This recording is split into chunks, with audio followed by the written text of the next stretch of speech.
Bonjour, bienvenue à toutes et à tous sur Cocotte TV. Aujourd'hui, nouvelle vidéo de présentation. On va parler boîtier PC avec le tout nouveau Enermax Marble Shell MS31. Un boîtier compatible ATX et EATX avec les cartes mères de 280 mm de largeur qui propose un design organique, un panneau en verre trempé sur le côté gauche monté sur charnière, un châssis qui se veut moderne et qui arrive avec pas moins de 4 ventilateurs de 120 mm en RGB et qui propose également un petit peu d'USB type C. Un boîtier qui se veut relativement accessible puisqu'on est sur un tarif donné de 72,90 €. On vous propose d'en faire un tour complet. C'est tout de suite, c'est maintenant, c'est sur Cocotte TV. On commence avec les tech specs. On est sur un boîtier plutôt compact qui fait 415 mm de profondeur sur 210 mm de largeur, 470 mm de hauteur. On est sur un poids qui est de 7,5 kg pour cette version. On est sur une compatibilité EATX, ATX, Micro ATX, ITX, 280 mm maximum en EATX. On pourra installer 2 disques durs, 2 SSD. On a 7 slots d'extension. Le boîtier est livré avec 4 ventilateurs de 120 mm de base. On pourra mettre de la carte graphique en 410 mm maximum sans radiateur de water cooling, du ventirad CPU en 162 mm de hauteur, de l'alimentation sans aucun problème autant qu'on veut, d'autant plus que la cage HDD est amovible. Et donc du coup, on se lance avec la suite. On se lance à la découverte de ce coquillage en marbre, Marble Shell. On cherche encore le concept.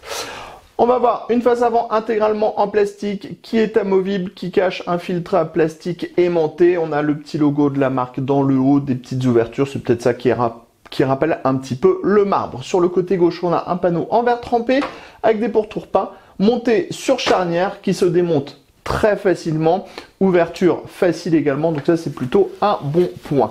Si on passe sur le côté droit, on va avoir une porte en acier qui reprend des larges trous sur le côté avec de nouveau un filtre aimanté qui permettra donc de filtrer le tout. Sur la partie supérieure, on va avoir cette partie avec un mèche plastique aimanté qui protège une grille en 3 x 120 mm, 3 x 140 mm.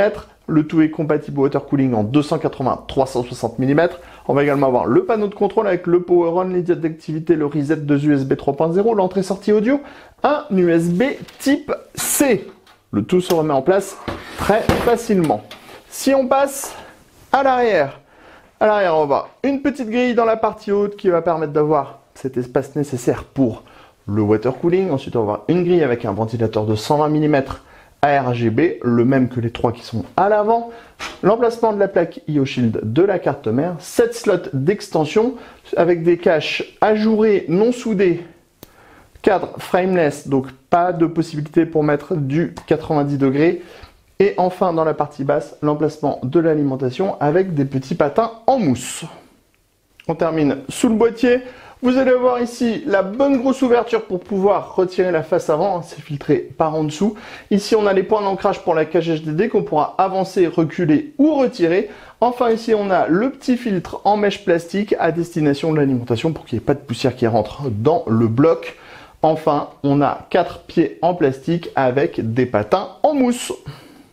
Les amis, avant de découvrir le reste de notre vidéo, on vous propose un petit peu de réclame pour GVG Mall, notre partenaire pour les clés Windows, un partenaire qui nous soutient depuis plus de 2 ans et on utilise très régulièrement les clés Windows pour nos machines, on utilise aussi les clés Office. Alors, comment ça fonctionne? On vous montre rapidement. Vous allez sur le site GVG Mall. Ici, vous tapez Windows 10. On prend l'exemple de Windows 10. Ensuite, hop, petite vidéo ici qui va vous expliquer comment ça fonctionne. Vous allez faire acheter maintenant sur cette fenêtre où vous allez avoir la licence Windows 10. Vous n'oubliez pas de mettre le code promo CVIP qui vous permet d'avoir la ristourne de Cocotland sur votre clé Windows. Ensuite, vous allez soumettre la commande. Vous allez arriver sur la page de paiement. Sur la page de paiement, vous pouvez le voir, vous avez tous les moyens de paiement qui sont disponibles, que ce soit par de la carte bleue, par PayPal, par tout ce que vous voulez. Vous allez faire payer maintenant. Ensuite, une fois que vous aurez payé votre licence, vous allez avoir à l'intérieur de votre panier votre clé Windows qui va apparaître. Et là, il suffit juste de copier votre clé Windows et de la mettre sur votre produit Windows 10 pour pouvoir tout simplement activer votre Windows et utiliser pleinement votre licence Windows 10. Donc, vous avez vu, 40 secondes à peu près et le tour est joué pour avoir une licence officielle pour votre PC. On passe à l'intérieur de notre Marble Shell en version 31, donc en version ATX. On va avoir un châssis qui est compatible donc ATX, micro ATX, mais également EATX avec les cartes mères en 280 mm de largeur maximum.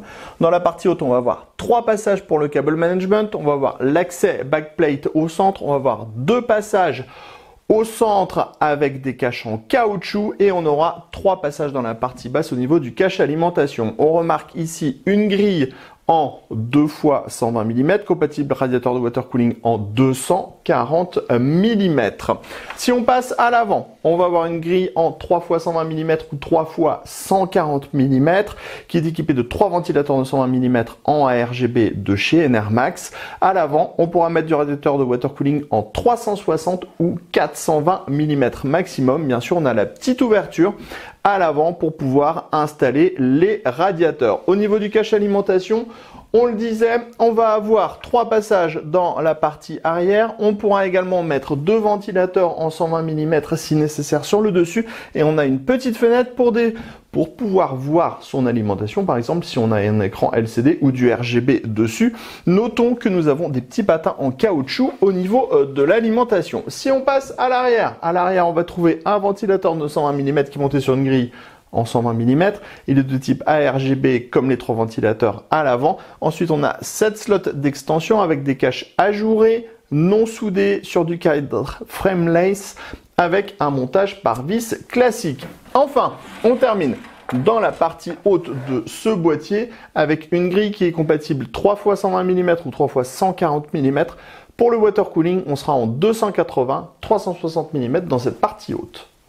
Derrière le plateau de la carte mère, on retrouve nos 3 passages dans le haut, nos 2 passages sur le côté, la partie avec le cache alimentation qui vient protéger une cage HDD amovible qui est compatible 2 emplacements 3,5 pouces ou une fois 2,5 pouces, une fois 3,5 pouces. On a l'emplacement de l'alimentation avec les patins en caoutchouc qui est filtré par en dessous. Sur le côté gauche, on va retrouver les 2 emplacements en 120 mm additionnels. On va avoir l'accès backplate et 2 emplacements SSD avec un montage avec des patins en caoutchouc et des tiges spécifiques.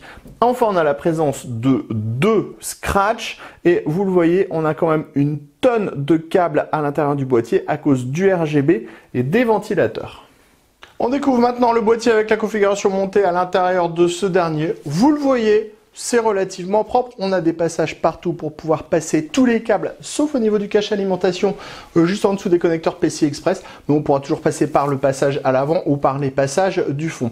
On a pas mal de place dans la partie haute, donc il n'y aura pas de problème pour installer un IO water cooling à cet endroit-là. On ne viendra pas buter contre le radiateur ou encore contre la mémoire.